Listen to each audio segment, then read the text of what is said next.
الحمد لله رب العالمين والصلاة والسلام على خاتم النبيين أما بعد فأعوذ بالله من الشيطان الرجيم بسم الله الرحمن الرحيم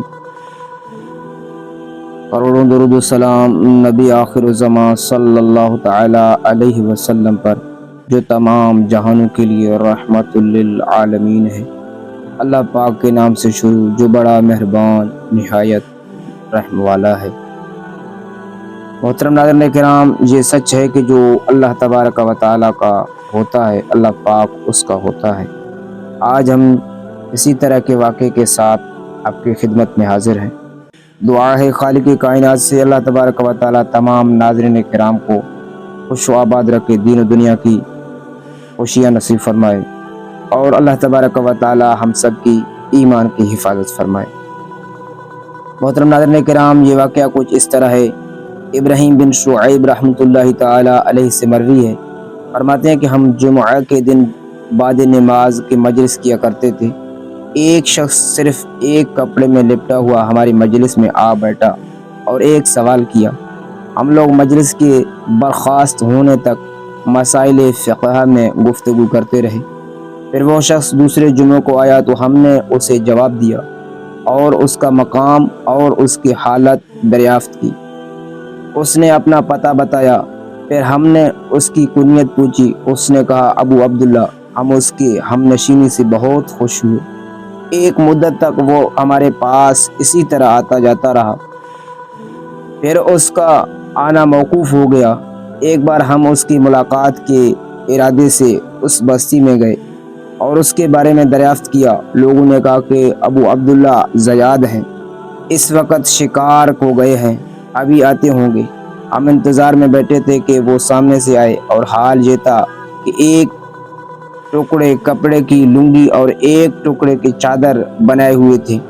ہاتھ میں کئی پرندے زندہ اور کئی ایک ذبح کیے ہوئے تھے۔ ہمیں دیکھ کر مسکرائے۔ ہم نے کہا کہ آپ ہماری مجلس کی رونق افزائی کیا کرتے تھے، اب کیا ہو گیا جو بالکل ترک کر دیا؟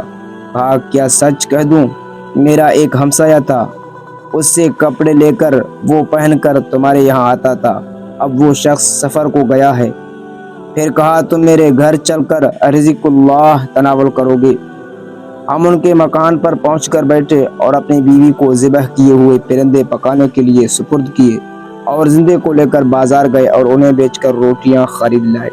اتنی دیر میں بیوی نے سالن تیار کر رکھا تھا۔ ہم کھانا کھا کر چلے تو آپس میں گفتگو ہونے لگی کہ تم نے اس شخص کی ناداری اور فقر کی حالت اور نیک بختی اور صلح کی کیفیت دیکھی، اور تم میں قدرت بھی ہے کہ اس کی اتنی مدد کرو جس سے وہ اپنی حالت سنبھال سکے۔ تمہیں ایسا کرنا چاہیے کہ کچھ چندہ جمع کریں، ان کی مدد کرو جس سے وہ اپنی حاجت پوری کرے۔ چنانچہ ہم نے آپس میں تعین کر کے 5000 درہم جمع کیے اور ان کو دینے کے لیے پھر اس گاؤں کو لوٹ چلے۔ جب ہم مدیر پر پہنچے تو میر بصرہ محمد بن سلیمان جروکے میں بیٹھے ہوئے تھے۔ غلام سے کہا ابراہیم بن شعیب کو میرے پاس بلانا۔ جب میں ان کے پاس گیا تو انہوں نے دریافت کیا کہ کہاں سے آئے ہو اور کہاں جا رہے ہو۔ میں نے سارا قصہ سنایا۔ امیر نے کہا کہ مجھ پر تم سب سے زیادہ حق ہے، اور اسی وقت 10,000 کا توڑا منگا کر اور ایک فراش کے کندھے پر رکھا کر میرے ہمراہ کر دیا، اور میں خوش ہو کر جلدی جلدی اس کے گاؤں کی طرف روانہ ہوا اور ان کے دروازے پر پہنچ کر سلام کیا۔ وہ جواب دیتے ہوئے باہر نکلے۔ جب میرے ہمراہ فراش کو اور اشرفیوں کے توڑے کو دیکھا تو ان کے چہرے کا رنگ متغیر ہو گیا اور کہنے لگا کہ اے شخص، تجھے مجھ سے کیا علاقہ؟ کیا تو مجھے فتنہ میں ڈالنا چاہتا ہے؟ میں نے کہا اے ابو عبداللہ بیٹھ جاؤ، واقعہ یہ ہے۔ چنانچہ میں نے سارا قصہ کہہ سنایا۔ میں نے کہا تم جانتے ہو کہ وہ ایک ظالم امیر ہے، تم خدا کے واسطے اپنے نفس کو بچاؤ اور یہ لے لو۔ یہ سن کر ان کا غصہ اور تیز ہوا۔ اسی وقت گھر میں جا کر دروازہ بند کر لیا۔ میں نا امید ہو کر امیر کے پاس لوٹ آیا اور بغیر سچ کہنے کی کوئی چارہ نہ تھا، ناچار واقعہ بیان کیا۔ واقعہ سنتے ہی کہنے لگا یہ شخص خارجی معلوم ہوتا ہے، اور غلام سے کہا کہ تلوار لے آؤ۔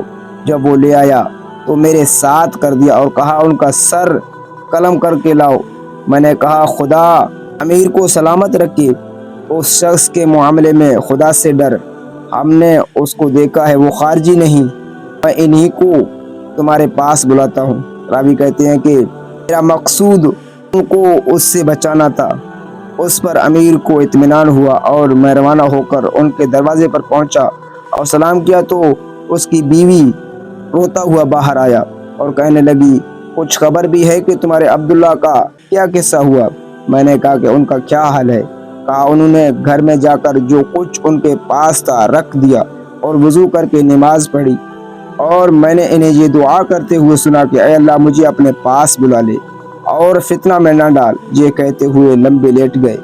میں ان کے پاس پہنچی تو ان کا انتقال ہو چکا تھا اور یہ ان کی لاش موجود ہے۔ میں نے کہا اے بیوی یہ ہمارا بہت ہی بڑا قصہ ہے، بس اب اس کا ذکر ہی نہ کرو۔ یہ کہہ کر ویسے ہی لوٹ کر میں امیر کے پاس آیا اور سارا حال میں نے اس سے بیان کیا۔ امیر نے کہا میں اس شخص کی نماز جنازہ پڑھاؤں گا۔ یہ خبر شہر میں مشتہر ہو گئی، چنانچہ تمام اہل شہر مع عمراء و وزراء کے جنازے میں شریک ہوئے۔ محترم ناظرین کرام، بے شک دنیا میں ایسے اللہ والے بھی گزرے ہیں کہ جو ساری زندگی اپنے آپ کو دنیا سے بچاتے رہے، اور جب دنیا میں پسنے کا وقت آیا تو دنیا ہی سے چل بسے۔ اور دوسری طرف ہم ہیں اپنے گریبانوں میں جھانکیں کہ ہم کس قدر دنیا کی محبت میں گرفتار ہیں۔